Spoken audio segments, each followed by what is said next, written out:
자, 월요일 강의 시작하겠습니다. 안녕하세요. 자, 오늘 강의 시작 전에 좀 확인 좀 먼저 할게요. 자료 2개 있는데 하나는 24년 법무사 1차 민법 기출문제 및 해설입니다. 기출문제 해설. 그래서 이번에 강의 진행하면서 기출이 어떻게 등장했는지를 관련돼서 문제 같이 풀어볼게요. 왜냐하면 그 조문 판례 민법이요. 출간 일정을 좀 당겨달라는 수험생분들이 워낙에 요구가 많아가지고 24년 체크를 못했습니다. 24년 체크를 못한 상태에서 조문 판례 민법이 출간이 돼가지고요. 이걸 통해서 제가 24년 체크를 해설 보시면 다 해놨죠. 그 기출 분석표 보시면 되겠습니다. 이렇게 다 해놨으니까 이걸 통해서 다시 한번 또 확인을 할 거예요. 그러니까 1차는 어떻게 준비하면 되는가를 전 이 해설집안에 다 보여드렸다고 생각이 됩니다. 자, 그리고 두 번째 자료는 이거 출간 이후에 최신 판례가 몇 개 더 나왔거든요.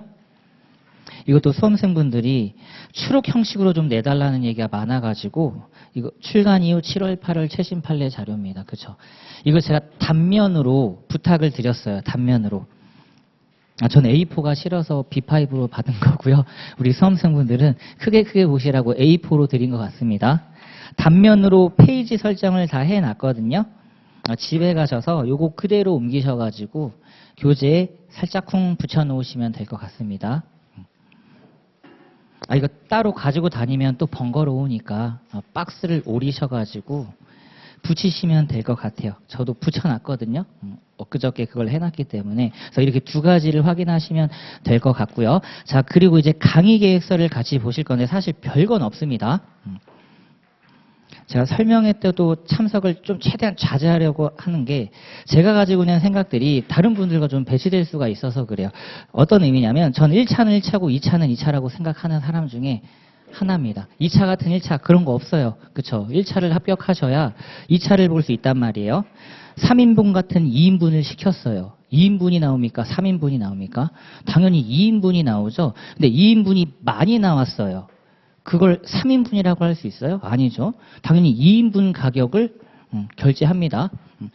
나 2인분인데 더 많이 나왔으니까 3인분 결제할게요 라고 하시는 분 한 명도 없답니다. 그러니까 정확하게 이걸 분류를 하는데, 자, 그래서 강의 특징을 보시면 어쨌든 기본 학습은 하셔야 돼요. 선택과 집중, 핵심 정의 민법을 통해서 기본적인 학습을 합니다. 그러니까 1차뿐만 아니라 2차에서도 중요하게 생각되는 내용을 이걸 통해서 진행을 하고요. 그리고 양갈로 2번. 제가 낸 책 중에 가장 인기 많은 책이었어요. 조문 판례 민법입니다. 조문 판례 민법. 재판까지 출간이 될 정도로 가장 많이 팔린 책이거든요. 이유인즉슨 이걸 지금부터 시험 보기 전까지 딱 5번 돌리시는 겁니다. 오해독을 하시는 거예요. 오해독. 제가 기출문제를 드리는 이유가 40문항을 직접 풀어봤어요. 정답 나오는 것만 풀어봤습니다. 29문항이 기존 기출 정답 지문으로 딱 걸려요.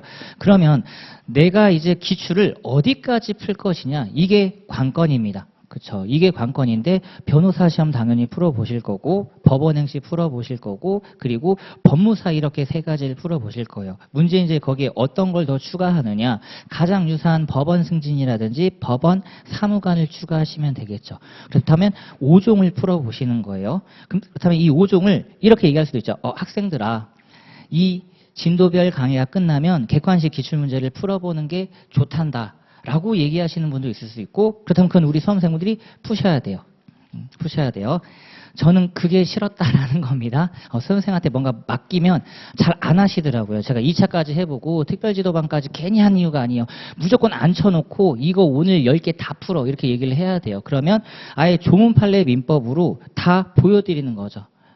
여기 있는 거 설마 암기 못할까? 여기에 정의 다 해놨으니까 우리 이것만이라도 암기를 합시다, 이런 내용입니다. 그래서 강의와 예습은 선택과 집중 민법으로, 그쵸? 그리고 복습은 조문 판례 민법으로, 이런 강의 진행이 될 거예요. 예를 들면 오늘 1회차 강의를 딱 합니다. 그럼 우리 수험생분들이 집에 가셔서 기본서 복습을 하겠죠. 그리고 조문 판례 복습을 할 거예요.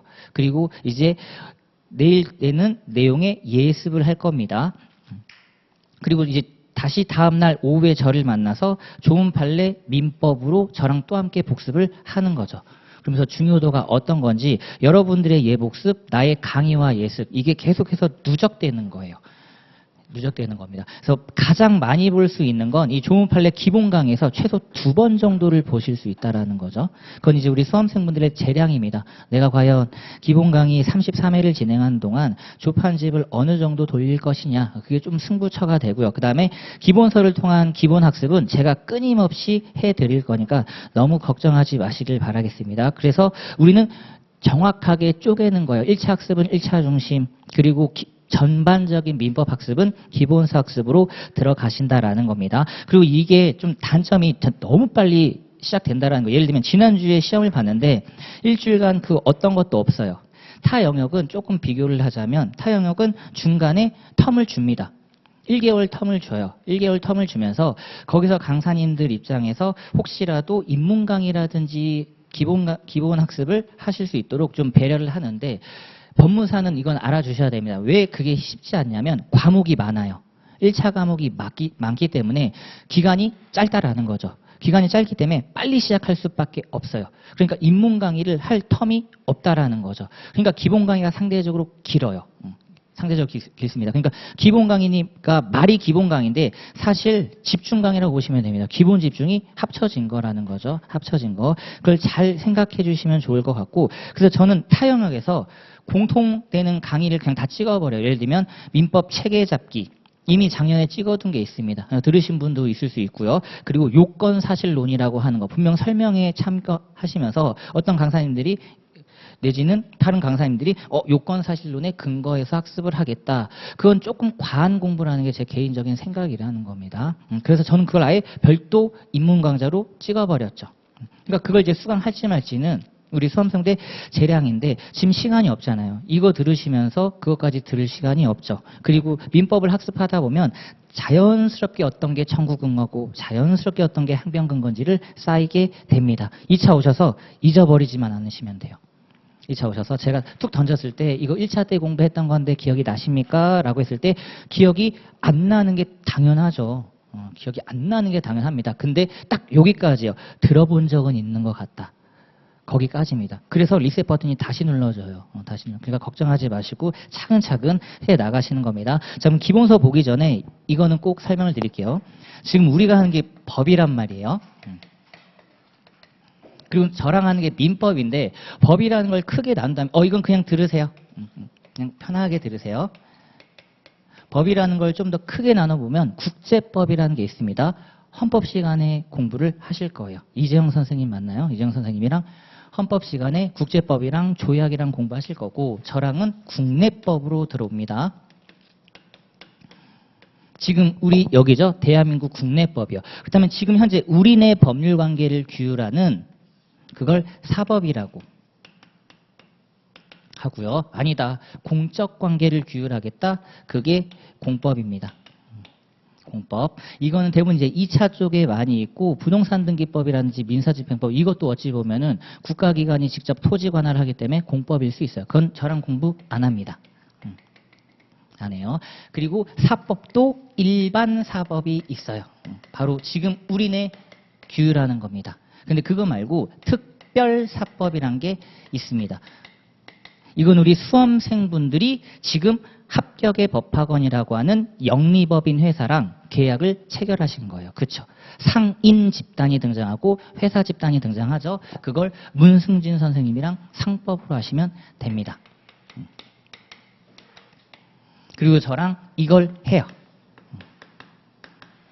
그러니까 여기는 특별사법이죠. 사람, 주체가 달라져요. 그러니까 관계도가 법률관계를 하는데 그 법률관계 중에 상인들의 법률관계를 상법으로 공부하시는 거고 그리고 민법에서는 특별법이 당연히 또 있는데 이건 저랑 안 합니다. 그죠?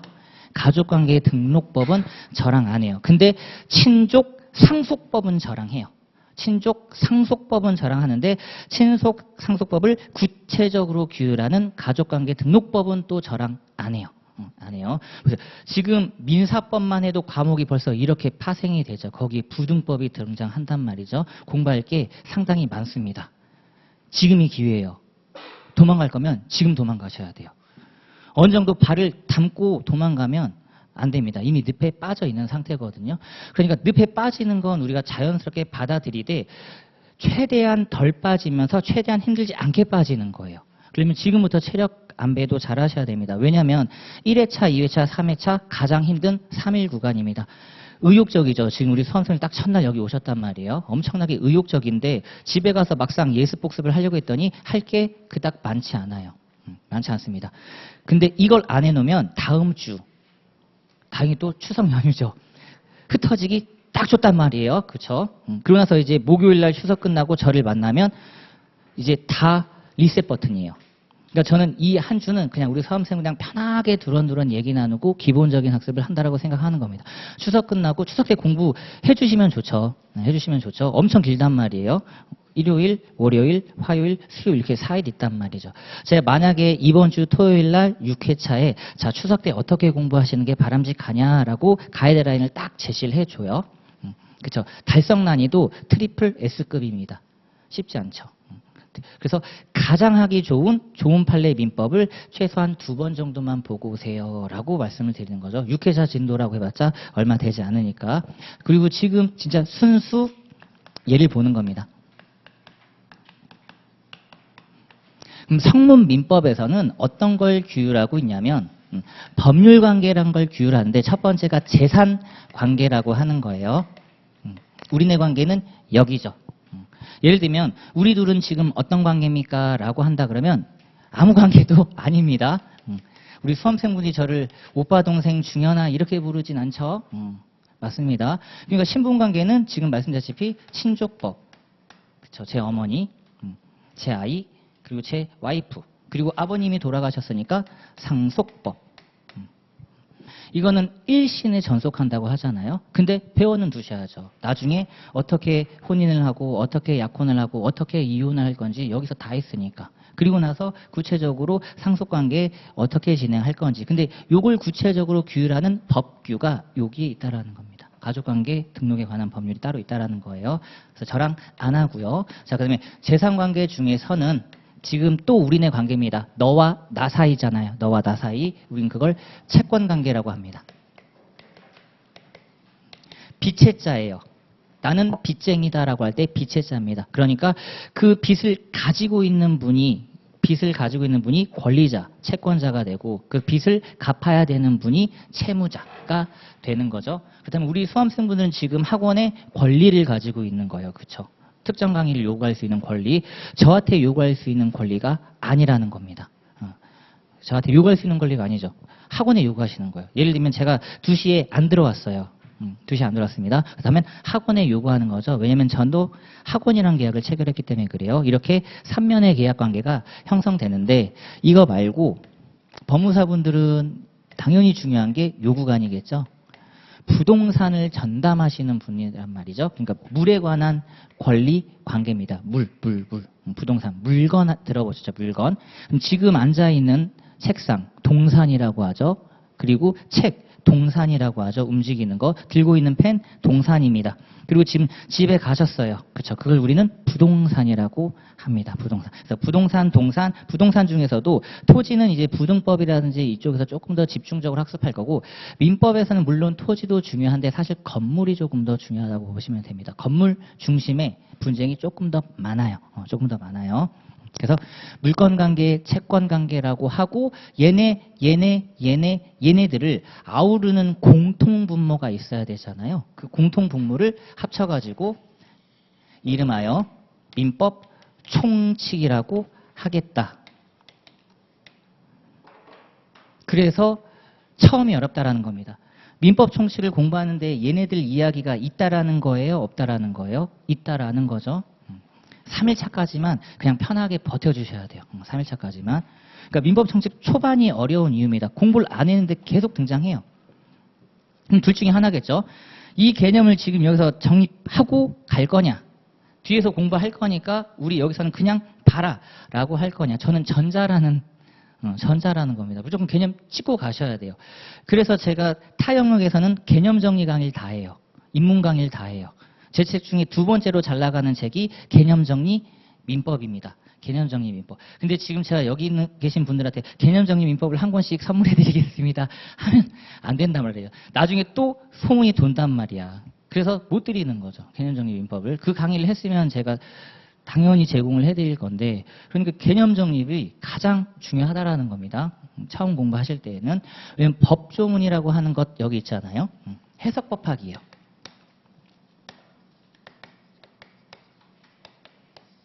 자, 문헌을 그대로 본다라는 겁니다. 중현이가 강의를 잘한다. 끝이에요. 더 부연 설명할 거 없어요. 잘한다의 의미가 다양하게 있을 수 있지만 강의가 모든 걸 수식하기 때문에 끝나는 겁니다. 너 오늘 이쁘구나. 끝났어요. 어떻게 이쁜지만 설명하면 됩니다. 그러니까 여기서 해석법학이라고 할 때 다양한 해석이 있을 수 있으니까 이런 건 우리 역할이 아니라는 겁니다. 우리는 학문가가 아니죠. 순수 수험이란 말이죠. 교수님들이 다양하게 해석을 하는 거예요. 다양하게 해석. 예를 들면 그냥 이렇게만 써져 있단 말이죠. 오늘을 한번 해석해 보세요. 여러 가지가 있을 수 있어요. 진짜 오늘만 얘기하는 겁니까? 오늘만? 그럼 뒤에 만을 붙였겠죠. 만을 붙였겠죠. 오늘이란 말은 다양한 의미로 해석되죠. 오늘만 첫 번째, 과거부터 오늘까지. 좀 더 얘기해 볼까요? 과거부터 오늘까지, 그리고 앞으로 나아갈 우리의 미래. 다 설명이, 해석이 가능하죠. 근데 오늘이라고 하면 아무도 고민하지 말고 진짜 오늘 얘기하는 거예요. 이렇게 최종 결론을 내려주겠죠. 그 다양한 해석론에 대해서 우리 일반 국민들이 분명히 흔들릴 수 있으니까 걱정하지 마. 내가 최종적인 해석권을 내어놓게.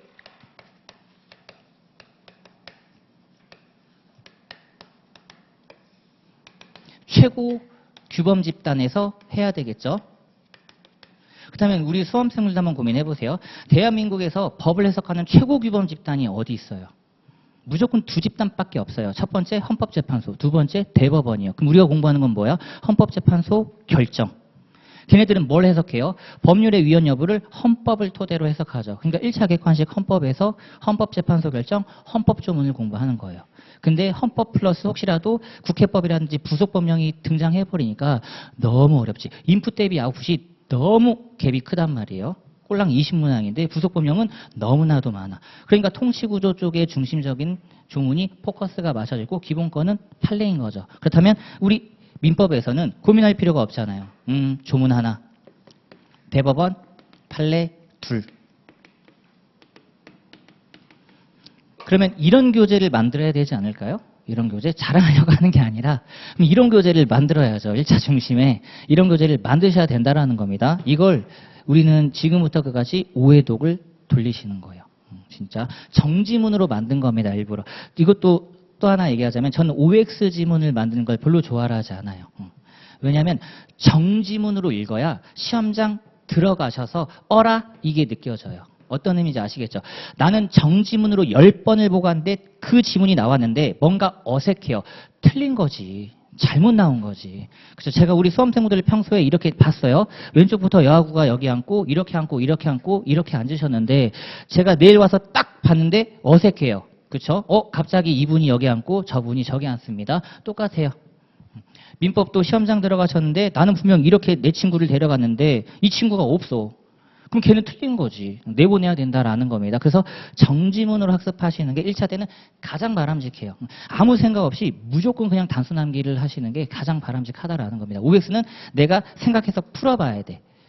풀어봐야 돼. 말씀드렸죠? 안 해오신다고요. 하루에 50개씩 지문을 OX로 만들어주셔도 안 하신단 말이에요. 그러니까 거기서 스스로 우리는 타협을 해주셔야 돼요. 맞아. 나는 조금 그래. 그냥 나는 편하게 하고 싶어. 그리고 저는 그게 학원의 존재 가치라고 생각이 든다라는 겁니다. 그냥 보기만 할 수 있도록 책을 만들어주는 게 가장 좋다라는 거죠. 그래서 우리는 학습은 당연히 여기부터 여기까지예요. 그러려면 여기서 필요한 건 조문일 거고 그 조문의 해석인데 이거죠. 다양한 해석 말고요. 진짜 이견 없는 내용이겠죠. 해가 동쪽에서 뜬답니다. 끝났어요. 다양한 해석이 나올 수가 없어요. 이견 없는 해석이죠. 이건 정립된 이론이니까 당연히 얘는 학습을 할 거예요. 누가 봐도 이 법조문에 대해서는 이런 개념 요소로 해석을 내어 놓았다라고 한다 그러면 얘는 당연히 학습입니다. 그러면 이제 토탈 3가지가 되는 거죠. 그러니까 얘네들은 얘와 얘를 이해하기 위한 그냥 수단에 불과하다라는 겁니다. 1차에서는 안 나와요. 1번 문제 보시면 다툼이 있는 경우 판례 따름이에요. 그렇다면 다양한 해석을 공부할 필요는 없다는 거죠.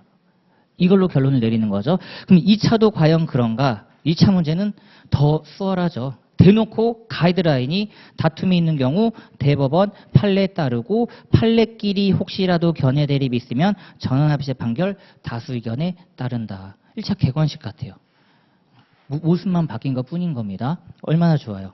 그러면 1차에서 얘랑 얘는 학습을 해가면 좋잖아요.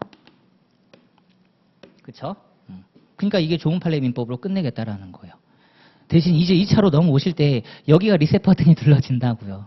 리셋 버튼이 눌러지니까 다시 시작할 필요성은 있다라는 겁니다. 이제 2차에서는 이 내용이 플러스 알파 되죠. 1차 때는 합격하려면 이 2가지로 충분해요. 2가지로. 근데 2차에서는 얘가 필요한 거잖아요. 단순하게 조문 쓰고 판례 쓰고 끝낼 게 아니라 썰을 풀어야 되니까 여기선 이런 사안이다. 썰을 차근차근 풀어야 되기 때문에 중간 연결고리들을 계속 묶어줘야 된단 말이죠. 묶어줘야 된다는 점. 그래서 이렇게 설명을 드리고 이제 마무리를 짓도록 하겠습니다. 우리의 민법 학습은 이런 식으로 진행이 되겠구나. 그래서 지금 처음에 학습하실 때는 이렇게 체계 잡는 걸 계속해서 잘 해주시면 좋을 것 같습니다. 제가 계속해서 이건 말씀을 드릴게요. 자, 그리고 이제 강의 계획서는 뒤에 보시면 진도가 차근차근 있긴 한데 하루에 20페이지 정도씩이라고 보시면 되겠습니다. 20페이지가 적은 것 같지만 누적되면 많아요. 누적되면 많습니다. 기하 급수적으로 늘어난다 이런 표현 들어보셨죠? 곱하기 2가 아니에요. n승입니다. 복습을 안 하시면 n승이에요. n승 곱하기 2가 아닙니다. 왜냐하면 1일차 공부, 2일차 공부, 3일차 공부. 3일차 공부는 60페이지가 누적된 거잖아요. 그렇죠? 그러니까 당일 복습은 반드시 꼭 해주셔야 됩니다. 복습을 조금 더 많이 해주세요. 예습보다는 복습에 조금 더 집중을 해주시고요. 그래서 진도별로 지금 해놨으니까 이 정도 수준은 그냥 한 번 정도 읽고 오겠다라고 생각하셔야 돼요. 또 공부를 한다라는 건 예습을 한다는 말은 어떤 의미다? 만화책보다 그냥 읽고 오시는 겁니다. 재미는 없어요. 기승전결 없어요. 그냥 다 기기기예요. 재미는 없으니까 그냥 보시는 거예요. 너는 재미없구나. 나중에 강의를 들으시면서 근데 그 재미없는 것 중에 그래도 요거는 조금 재미있구나 하는 것들이 시험에 나올 거라는 겁니다. 자, 그리고 넘겨보시면 이제 기본서로 돌아가 보실게요. 기본서. 그 목차 차례 보시면요. 11페이지에 있습니다. 컨텐츠. 핵심 정리라고 하는 부분이 있어요. 핵심 정리라고 하는 부분이 있습니다.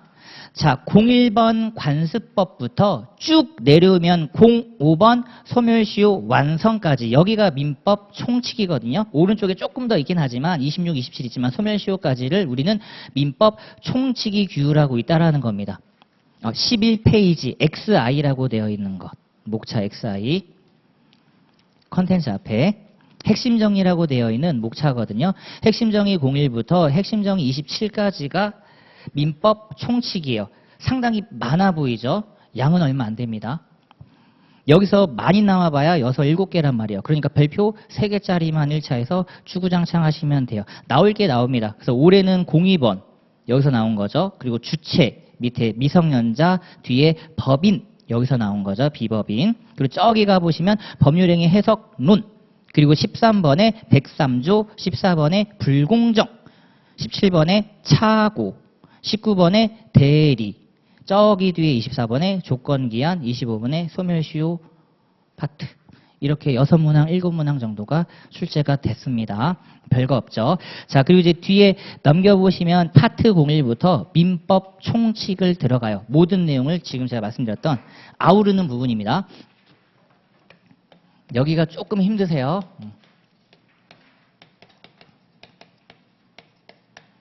여기서는 이걸 공부한다라는 겁니다. 법률관계 이걸 공부하는 거예요. 자, 그럼 이제 개념 잡고 한번 가보겠습니다. 자, 다음 페이지.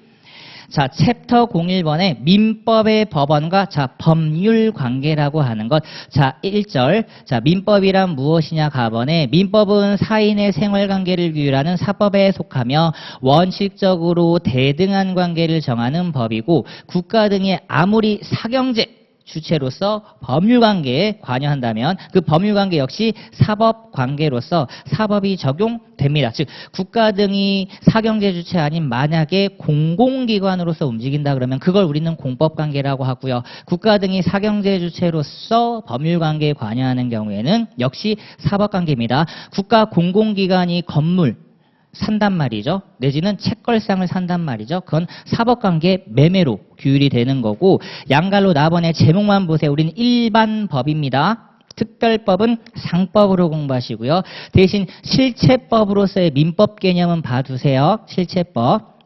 자, 민법은 권리 의무의 발생이나 내용 성질 및 변경 소멸에 관한 직접적인 규정으로 이루어져 있으므로 실체법이라고 할 수 있다. 어떤 단어가 이제 눈에 보이시죠? 권리 의무입니다. 권리 의무. 아까 제가 말씀드렸죠. 우리 수험생분들이 학원에 왜 권리를 가지고 있는가? 실체법이라고 하는 민법의 규율이 다 되어 있는 거예요. 중요한 이유는 왜 지금 이 자리에 서 있어서 강의를 열심히 해야 되는 의무가 있는 것이냐? 민법에 다 있다라는 겁니다. 그리고 이게 왜 중요하냐? 이러한 실체법은 뒤에 행위규범으로서의 뿐만 아니라 우리가 원하는 건 재판 규범입니다. 그러니까 재판 규범이죠. 어떤 의미냐면 법률관계가 형성되면요.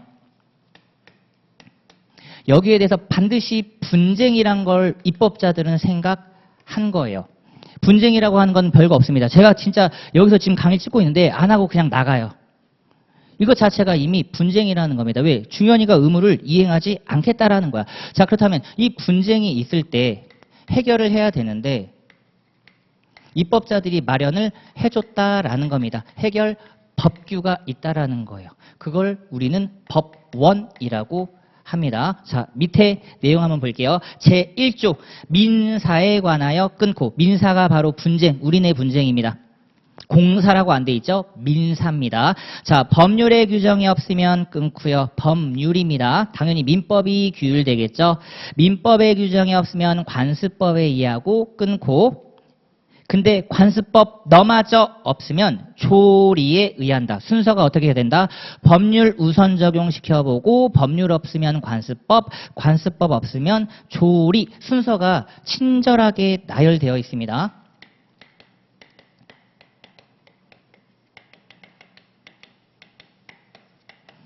자, 그러면 여기서부터 한번 시작을 해볼게요.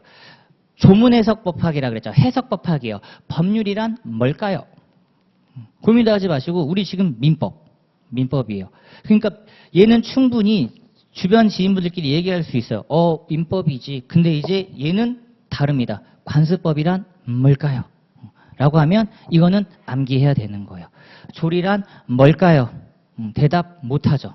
대답을 못한단 말이죠. 그러니까 이런 내용들은 당연히 대법원이 개념 정립을 해주고 우리에게 알려줘야 된다라는 겁니다. 아, 해석이 있는 구간은 이쪽 구간이구나. 그래서 밑에 보시면 법원이란 법의 연원, 즉 법의 존재 형식 또는 현상 형태를 말하는 것으로서 법을 인식할 수 있는 법의 발현 존재 형식을 가리킨다. 따라서 민법점뿐만 아니라 우리는 이거 위주로 봅니다. 민사에 관한 특별법은 뒤에 다 제시가 되어 있어요. 및 법규 등을 말한다. 끊고 그리고 명령도 들어가는데 저랑은 명령 공부를 안 합니다. 가로 열고 닫은 부분 보세요. 대통령의 긴급재정 경제명령, 긴급명령 헌법 시간에 공부하시고요. 그 뒤에 대법원 규칙도 헌법에 공부하시고요. 우리는 진짜 순수하게 민법 이걸 보겠다라는 겁니다. 문제는 그놈의 민법이 없으면 관습법 조리로 들어가는데 여기에 대해서는 당연히 대법원이 쟁점을 잡아주셔서 개념 정립을 해야 된단 말이에요. 법조문에는 진짜 딱 이 세 글자 있어요. 법조문엔 세 글자가 있다라는 겁니다. 이게 재판규범의 형식으로 들어오려면 이게 나름의 뭔가 내용적인 게 만들어져야 돼요. 로마자 1번 보겠습니다. 가볍게 보세요. 가번.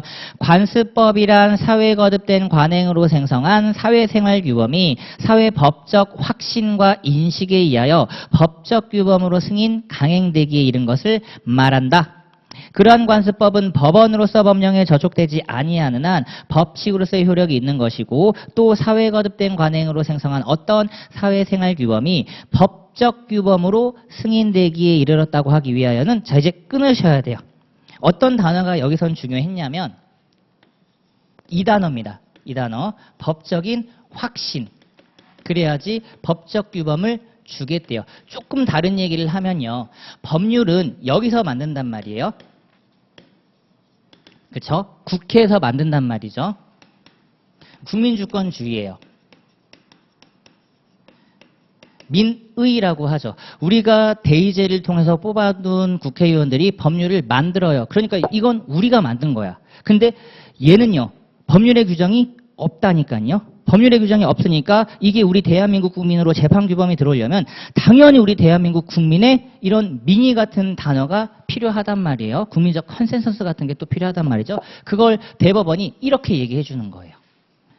국민들의 법적 확신을 얻자. 그래서 법적 규범으로 만들어 주겠다. 왜냐하면 관습법은 뒤에서 볼 건데 이건 법원이 확인하는 거거든요. 법원은 입법기관이 아니에요. 맞죠? 재판기관이란 말이에요. 삼권분립을 정확하게 우리는 쪼개고 있는 상황에서 얘네들이 지금 관습 법률을 보완하는 법적 규범을 만들어 내버렸단 말이죠. 근데 우리의 판사님들은 국민이 직접 뽑지 않아요. 그렇죠? 따라서 이게 필요하다라는 겁니다. 요 요건에 엄청난 힘을 쏟아 부은 거죠. 자, 가봅니다. 두 번째 줄. 이게 당연히 나와야 되죠. 헌법을 최상위 규범으로 한다. 전체 법질서에 반하지 아니한 것으로서 정당성과 합리성이 있다고 인정될 수 있는 것이어야 한다. 끊고 바로 요 개념이죠. 정당성을 취득해야죠. 그렇죠. 정당성. 그리고 어떤 거요? 법적 규범?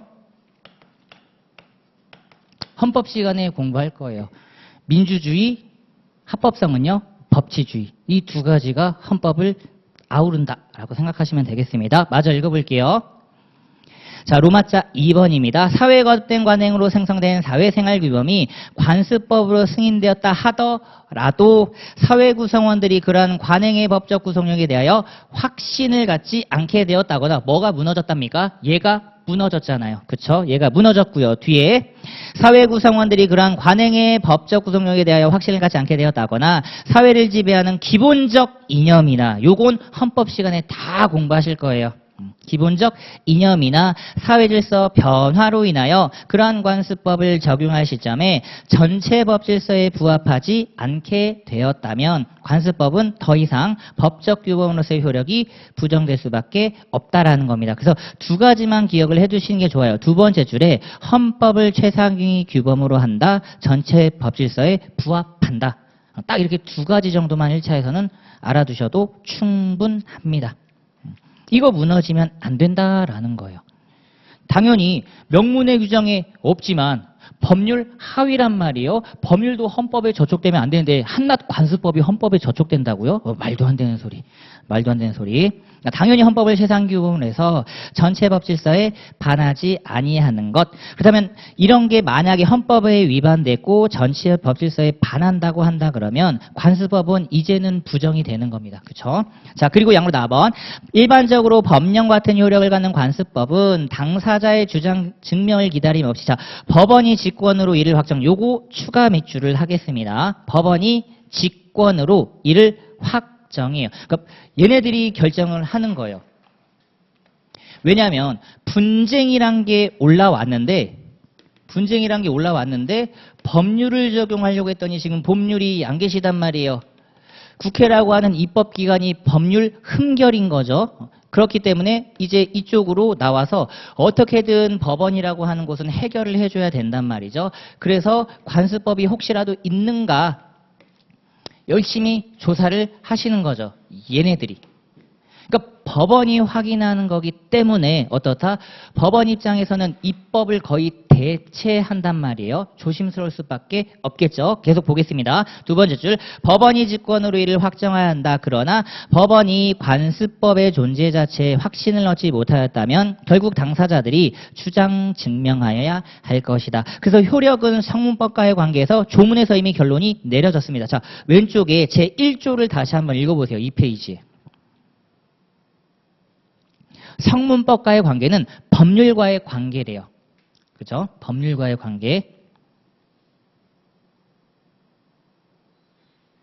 법률의 규정이 없으면이죠. 이것 자체가 뭐다? 보충효라는 겁니다. 1안, 2안, 3안인 거예요. 없으면이라는 단어 자체가 법률이 만약에 있다 그러면 무조건 법률이 적용돼야 되는 거죠. 근데 법률의 규정이 없으니까 관습법이 양갈로 가번에 세 번째 줄이죠. 보충적으로 적용된다라는 겁니다. 어떤 의미냐면 가번 성문법에 대하여 관습법이 보충적 효력을 가지느냐 아니면 대등적 효력을 가지는지 여부가 문제된다. 이런 게 교수님들이 생각하시는 거라고요. 근데 우리는 의미가 없습니다. 대등적 효력을 가진다라고 한다 그러면 이분들이 입법기관이 돼버리는 거예요. 국회랑 대등한 지위에 있다라는 겁니다. 절대 인정할 수 없겠죠. 삼권분립 위반이기 때문에.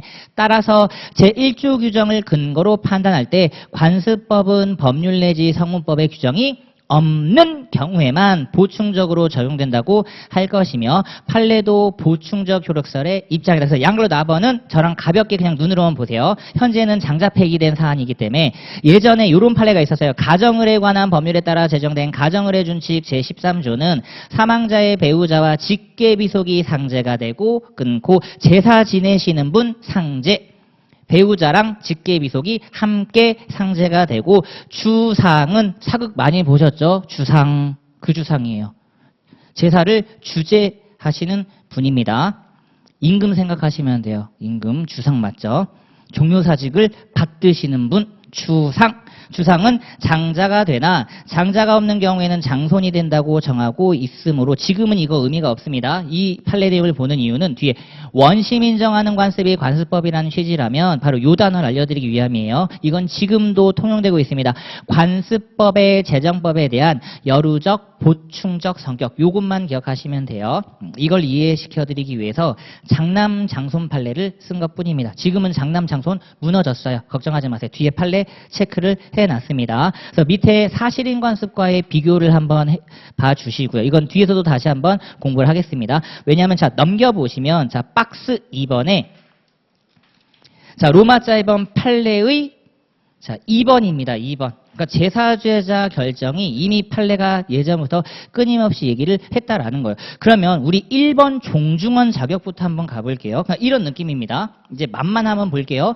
분쟁이 있었는데 해결법이니까 막 이런단 말이죠. 예를 들면 X종중이라고 하는 분이 있어요.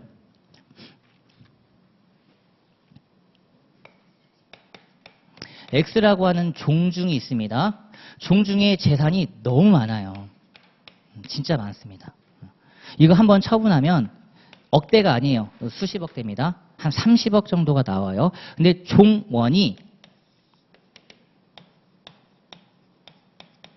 성인 남성 5분 계시고요. 성인 남성 5분 계시고 5명 여성분 계산 편의성을 위해서 5분 계십니다. 종중이 그동안 이거 분배 결의를 하잖아요. 30억을 분배 결의하는데 이분을 싹 다 제외하고 5분이 6억씩 나눠 가져갔어요. 누가 들고 일어나죠? 당연히 이분들이 들고 일어나죠. 자, 죄송합니다. 여기 앉아 계신 여성분들께서 지금 이 위치에 있다 그러면 여기에 대해서 반드시 법적 분쟁 해결을 해야 되잖아요. 맞죠? 그런데 지금 분쟁이 나왔어요. 어떤 분쟁? 분배. 왜 나는 안 해주냐라고 합니다. 그렇다면 어떤 것부터 판단을 받아야 되냐면 나도 X종 중에 구성원이니까 나에게도 6억이 아니죠. 10명이니까 3억 분배 달라라고 해야 된단 말이죠. 어떤 걸 확인받으셔야 된다고? 이걸 확인받아야 되잖아요. 그렇다면 종원의 지위를 지금 판정하는 게 과연 법률에 있었는가? 법률 앞만 뜯어봐도 종중은 명문의 규정에 없단 말이에요. 대법원 판례가 규율을 하는 거야. 그럼 법률이 없으니까 관습법으로 한번 가봅시다. 미안해, 관습법은 종래 남성 한정 이게 관습법으로 존재했던 거잖아요. 그렇죠?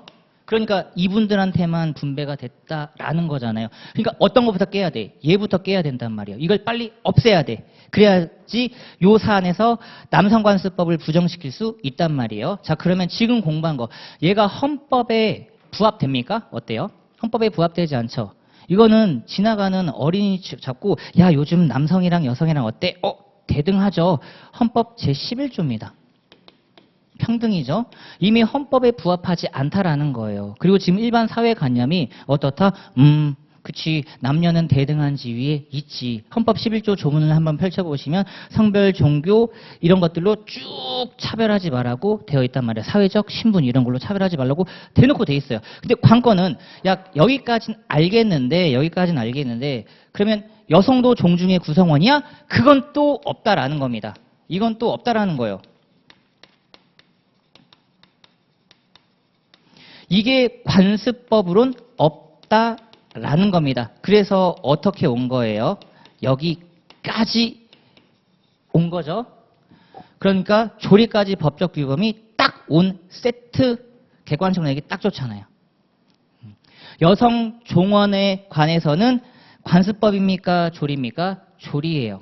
시험은 이게 나오는 거예요. 시험은 저 같은 경우는 객관식으로 낼 때 현재 여성도 종원이라는 건 관습법이다. 이러면 땡이지. 이렇게 지금 한 줄 공부하고 나올까 말까 한 거 공부한 겁니다. 그러니까 법 해석을 한번 맛만 보여드린 것 뿐이에요. 박스 한번 쫙 읽어보세요. 어디까지 방점을 찍으셔야 되는지 조리까지만 방점 찍으셔야 됩니다. 조리. 조리의 형광펜을 빡 그으시면서 세팅하시면 돼요.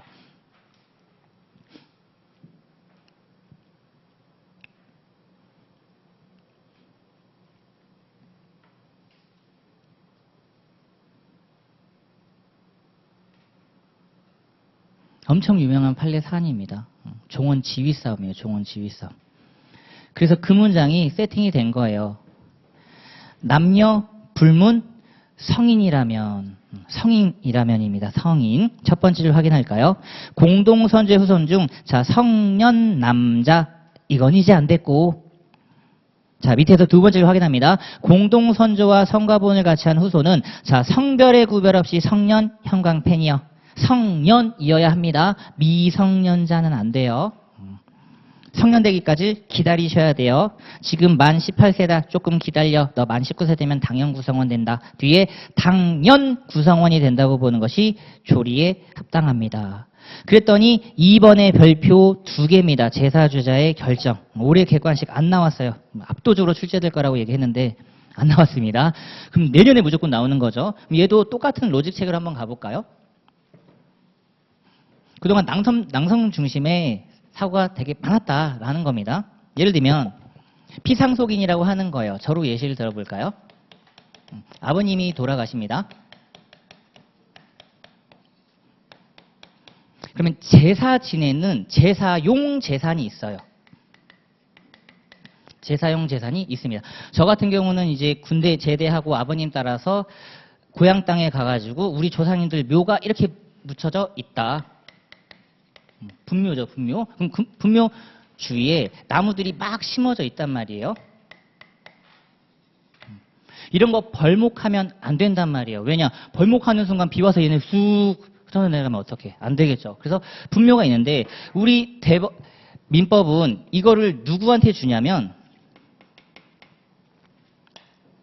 이분한테 단독 승계하게끔 해요. 자, 단독입니다. 왜냐하면 제사기 때문에 이분한테만 단독적으로 승계를 해줘요. 그래서 제가 사극 얘기한 거 종묘사직, 태정태세, 문단세 다 알고 계시죠? 태정태세, 문단세가 배치되어 있는 곳, 위패가 배치되어 있는 곳 그걸 종묘사직이라고 하잖아요. 그러니까 종묘사직을 떠받드는 분은 오직 왕밖에 없어. 그러니까 주상이라고 하는 거지, 주상. 근데 갑자기 우리의 막내 동생이 종묘사직을 떠받들고 싶습니다. 이렇게만 얘기했어요. 어떤 의미예요? 역모를 꾀야 한다라는 거지. 역모를 꾀야 한다. 그러니까 사극적인 이야기였습니다. 이해도를 좀 높여드렸어요. 그러니까 제사주자가 단독 승계하는 거예요. 그러니까 장자 승계가 있었던 거라. 장자 승계가 종래 장자 승계가 된 겁니다. 장자 승계. 근데 안 돼요. 변경이 2번 있었습니다. 이제는 장자 승계가 헌법에 위반돼서 깨졌대요. 첫 번째, 협의하고 협의가 안 되면 장남, 안 되면 장손, 그리고 진짜 자가 없을 때 그때서야 장녀예요. 어쨌든 여성분들도 들어오긴 왔는데 또 남성 중심의 사고에 뒤처졌죠. 그러니까 이건 문제가 있다라는 거지. 그래서 두 번째로 바뀌었는데 협의는 그대로 유지가 됐습니다. 협의가 그대로 유지되고 고민도 하지 말고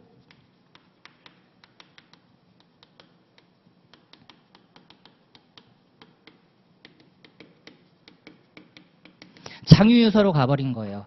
이게 우리나라 사고방식이 조금 더 맞을까요? 그나마 얘보단 낫죠. 맞아요? 그나마 노인공경, 장유유서 이게 사실 이것도 막 정확한 판단이 될 수는 없지만 남녀를 차별하는 것보다 헐났다라고 대법원은 생각할 수 있다라는 겁니다. 그래서 연장자니까 완전 달라져요. 예를 들면 저로 한번 이제 가봅니다. 제사주제가 단독 승계되는데 저 큰 누님만 한번 얘기할게요. 큰 누님 저랑 15살 차이 납니다. 그리고 누님이 더 계세요. 그리고 막내 동생 중현입니다. 막내 동생 중현이. 지금 가면 전 이거죠. 그리고 지금 아들입니다. 무조건 제 아들이 다 가져가죠.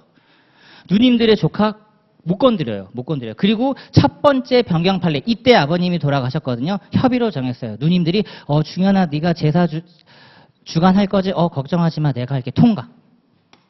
그쵸? 통과.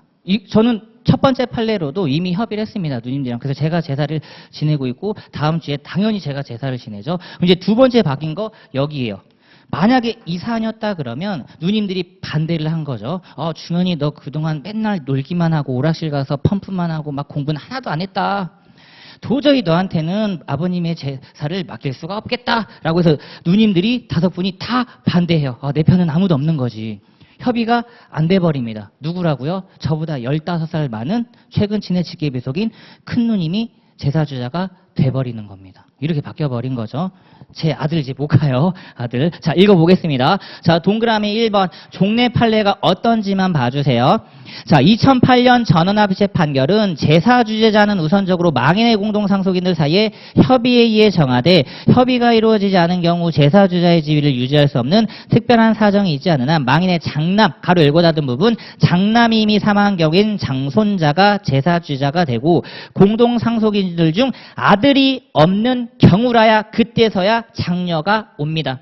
그러니까 어쨌든 후순위예요. 종래 판례에 따르면 협의가 이루어진다 그러면 당연히 장녀도 될 수 있고 셋째 딸도 될 수 있고 막내 딸도 될 수 있단 말이죠. 근데 쉽지 않으니까 동그라미 2번 확인해 봅니다. 이게 두 번째 줄. 더 이상 조리에 부합한다고 보기 어려워 유지될 수 없다. 그러므로 공동상속인들 사이에 협의가 이루어지지 않는 경우에는 제사주자 지위를 인정할 수 없는 특별한 사정이 있지 않는 한, 자, 직계 비속 중입니다.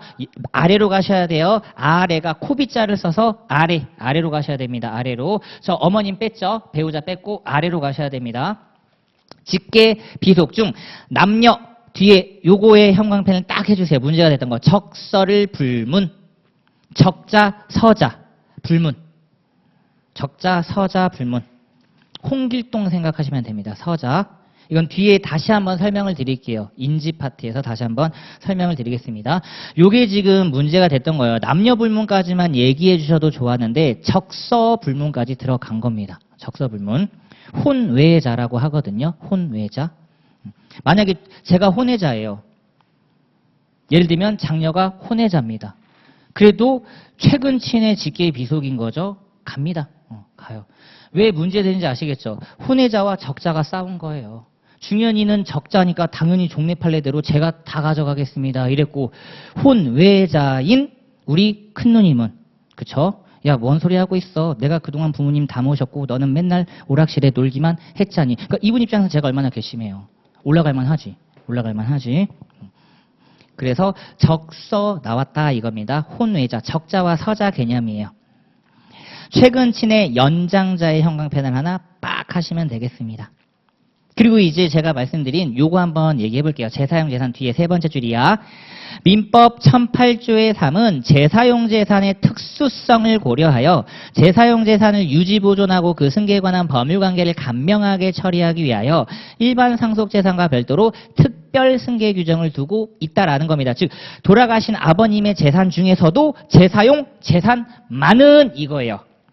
고향 땅에 있는 제사용 재산만은 누가 제사 주재자의 특별 승계를 인정하는 특별 규정이 있습니다. 그러니까 두 줄 밑에 더 중요한 거 특정한 1인의 형광펜입니다. 무조건 한 명 제사 주재자로 정하시는 거예요.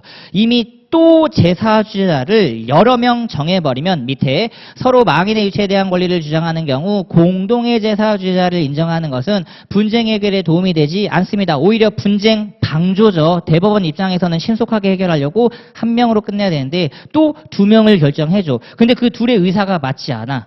분쟁 해결에 도움이 전혀 되지 않습니다. 어떤 결론을 내려야 된다고요? 적서불문 추가된 거죠. 최근 친의 연장자 그리고 한 분 그리고 여전히 조리입니다. 관수법이 아닌 여전히 조리다. 자, 그리고 이제 5페이지의 제3절 요 법률관계 개념. 보세요. 이제 또 개념 나왔죠. 이거 한번 잡아보겠습니다. 자, 법률관계라고 하면 첫 번째 줄 개념 한번 보세요. 법에 의하여 규율되는 생활관계를 법률관계라고 한다. 법 뒤에 규율, 뒤에 관계. 그러니까 보세요. 생활관계 중에서도 법에 의하여 규율되는 관계. 우리 수험생분들이 집에 가셔서 책을 펼쳐보고 공부를 해요. 그게 생활관계잖아요. 생활관계. 근데 그게 지금 법에 의해 규율이 됩니까? 어머님이 오셔가지고 우리 딸 공부해야지, 우리 아들 공부해야지. 법으로 규율돼요? 아니죠. 그러니까 아닌 것과 긴 걸 구별할 건데 우리는 법률관계를 볼 거고 이 법률관계가 왜 중요하냐? 두 번째 줄 바로 요것 때문에 그렇습니다. 법에 의하여 구속되는 자, 구속에 밑줄 하나 추가하고요. 뒤에 법에 의하여 보호되는 자, 보호에 밑줄 하나 추가하겠습니다. 요게 바로 권리 의무예요. 보호받는 자가 권리, 구속받는 자가 의무. 그러니까 해야 되는 거지. 의무라고 하는 건 해야 되는 거예요. 우리는 그걸 보는 거거든요. 구속력이 없다, 구속을 안 받는다? 이건 단순 권고예요. 제가 지금 말씀드린 것 중에 오늘 수업이 끝나면 집에 가셔서 제가 가이드라인을 잡아준 대로 복습하셨으면 좋겠습니다. 구속력이 있어요? 없어요? 없어요. 없죠. 그러니까 의무가 아니란 말이에요. 의무가 아니란 말이에요. 그럼 내일 한번 다시 얘기해 볼까요? 내일 다시 2시에 이 자리에 앉아있을 의무가 있어요? 없어요? 없죠. 왜? 우리 수험생분들은 권리자라니까요. 권리 행사는 자유야. 근데 어떤 건 반드시 내야 돼. 여긴 안 나와도 되지만 강의료는 내야 돼요? 안 내야 돼요? 내야지. 그게 의무지. 정확하게 매칭이 되죠. 권리에 반대되는 의무가 꼭 여기 나와야 된다. 그게 아니라는 거예요. 이제 그걸 우리가 정확하게 규율할 거고 저는 당연히 구속이 되는 거죠. 너 여기 나와서 강의 안 하면 위약금 엄청나게 문다. 이렇게 나오는 겁니다. 그렇죠? 비록 연예인은 아니지만 우리도 위약금 위약벌 규정이 있다. 라는 겁니다. 그거예요. 그게 바로 권리 의무입니다. 그러니까 권리 개념은 무조건 그냥 암기를 하셔야 돼요. 민법을 공부하는 동안은 기본입니다. 자, 권리란 밑에 볼게요. 박스 2번에 로마자 1번. 법익을 누리기 위하여 자, 법이 인정 아님 형광펜을 빡 그어버리세요. 우리는 법을 떠날 수 없습니다. 법에서 권리가 다 부여돼요. 이걸 조금만 더 쉽게 공부를 하면요.